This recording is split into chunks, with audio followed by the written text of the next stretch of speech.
Call the Personnel and Finance Committee meeting to order. It's, May 21st, 2025. We have, Commissioner Co-Chair Singleton, Citizen Rep. Hines, and Citizen Rep. Smith. The minutes for April 23rd. Any questions? No. All right, we'll move forward. First reports, the personnel. And good for your information that, public comments will be at the end of the meeting. Public comments will be at the end of the meeting. We'll get the floor. Good afternoon. In regards to the personnel report, our department, we've been working on the administrative tasks, recruitment, employee relations, compliance, reporting, benefits administration, onboarding, risk management, and workers' compensation. We are working on, since it's almost the beginning of the fiscal year, so therefore we're in a renewal stage for our insurance. So that's been a part of my duties as well. The total employees as of today is 68. We had 2 terminations in public works department and 5 positions open.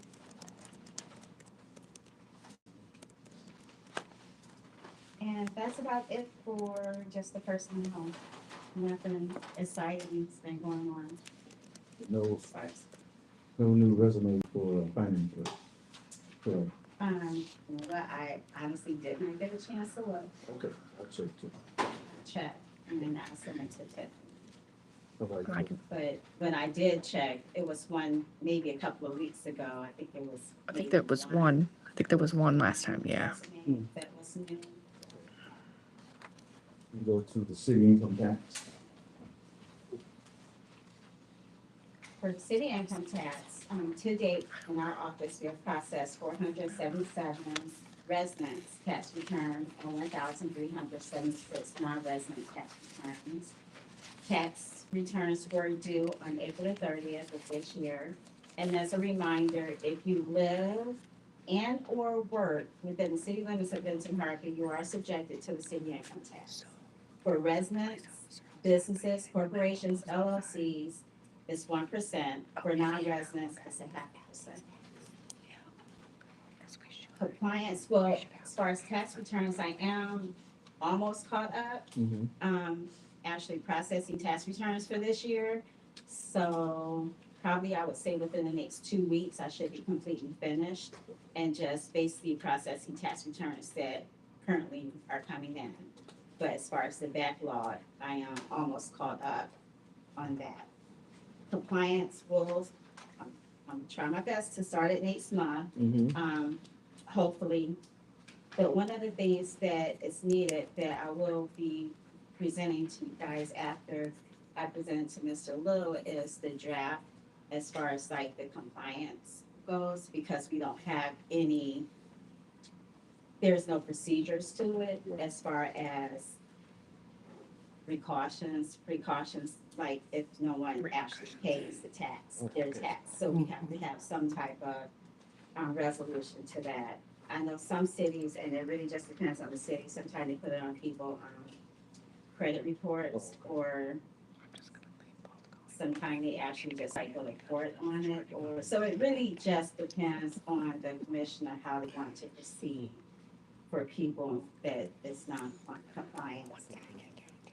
For April of 2024 to April 2025, individual returns has increased 84%. Withholdings has increased 12%. Total deposits increased 32%. Refunds has decreased 35%. And our revenue increased from 101%. Can you, give me a total balance of the city income tax? That should be in finance report. Okay. I believe that Rhonda actually includes that. Yeah.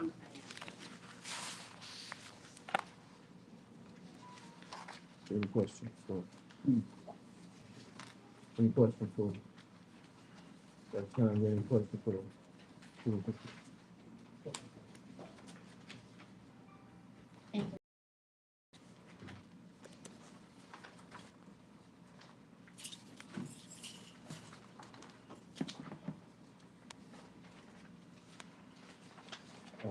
Next, we're gonna have the financials.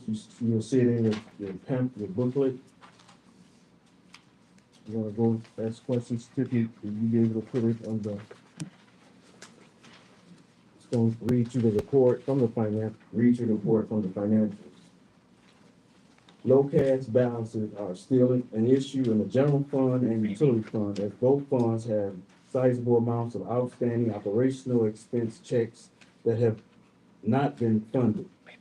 There are over 1,900,000 of unpaid operational invoices as of today.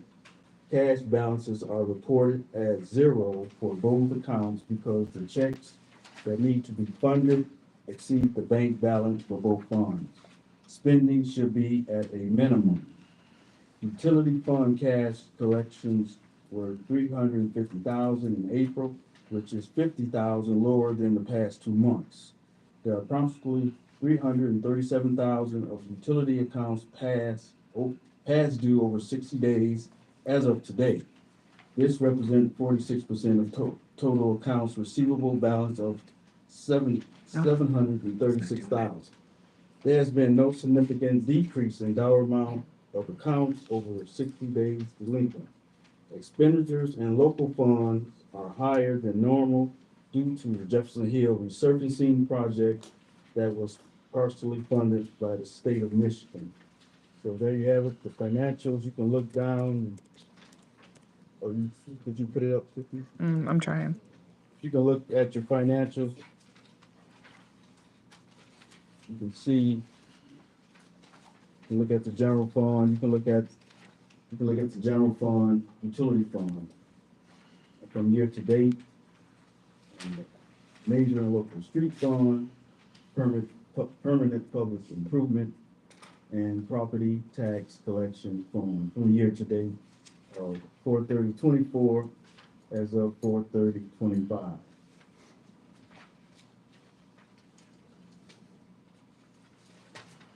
Any questions? Just to add, look at the next page where it says City of Benton Harbor definition of primary funds. It gives you a breakdown of the primary funds, like the general fund, major streets and stuff. And it also, how those funds are funded. So some good information. And as of today, we have a little bit over 2 million in the city income tax.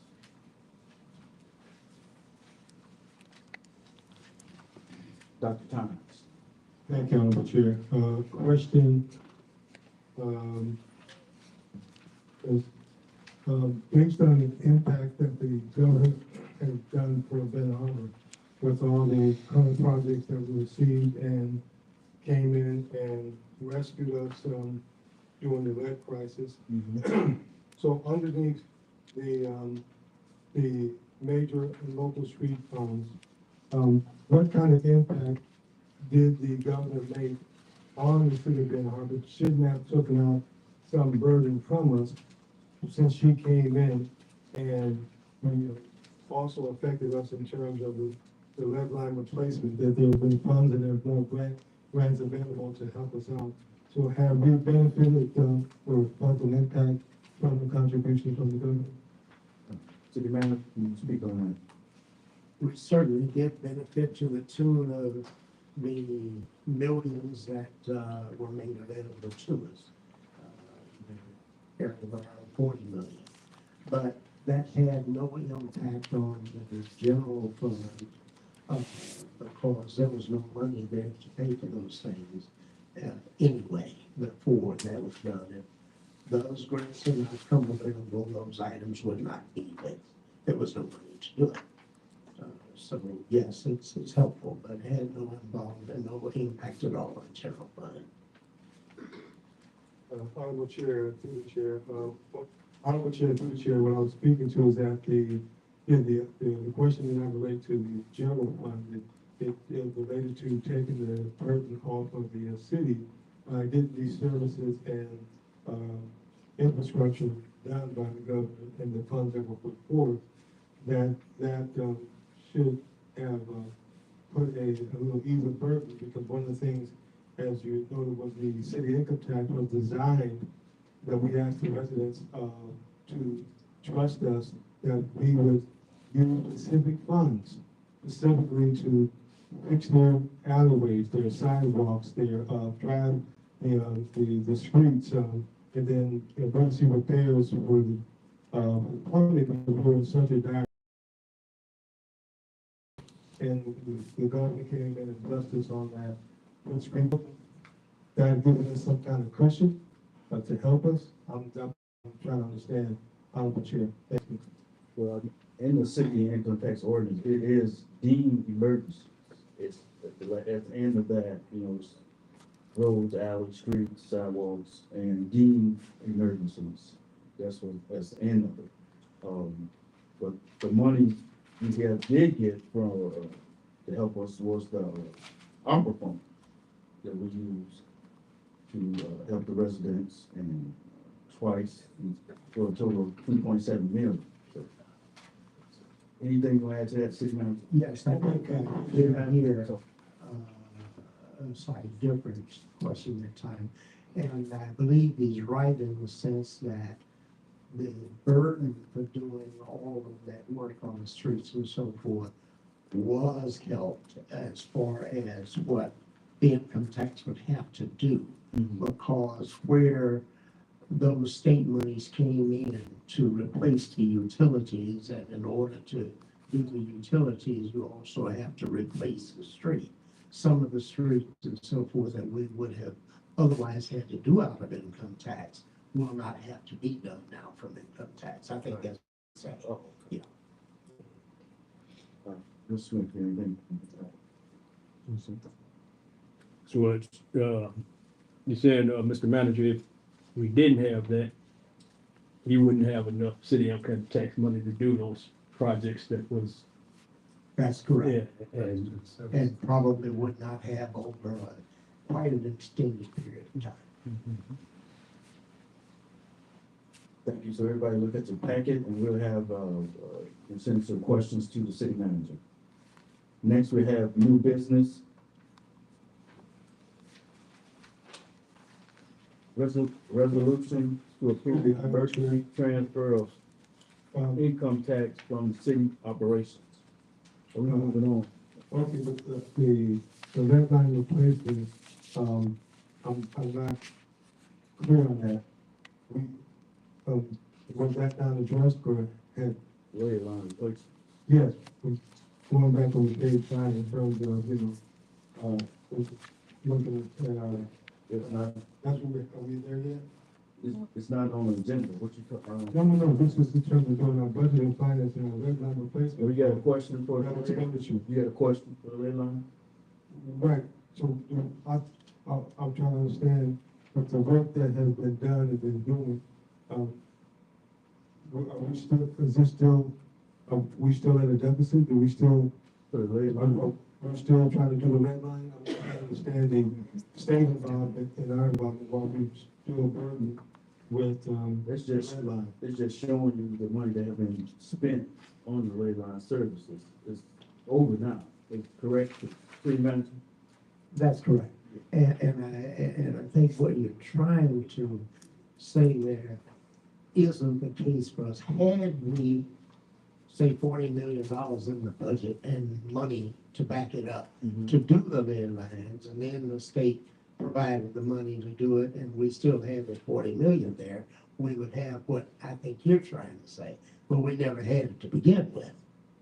So as a consequence, it got addressed, and we would not have had the ability to do it had that money not been available. So you didn't have to begin with, you still don't have it, and we still have a deficit position budget-wise.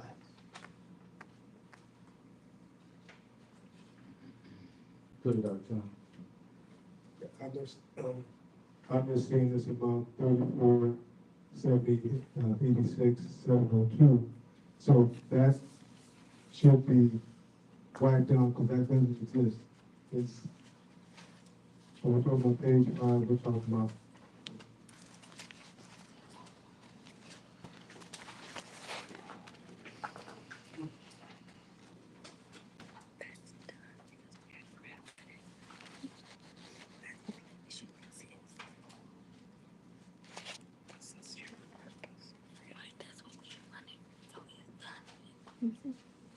I think that's money that been spent. Well,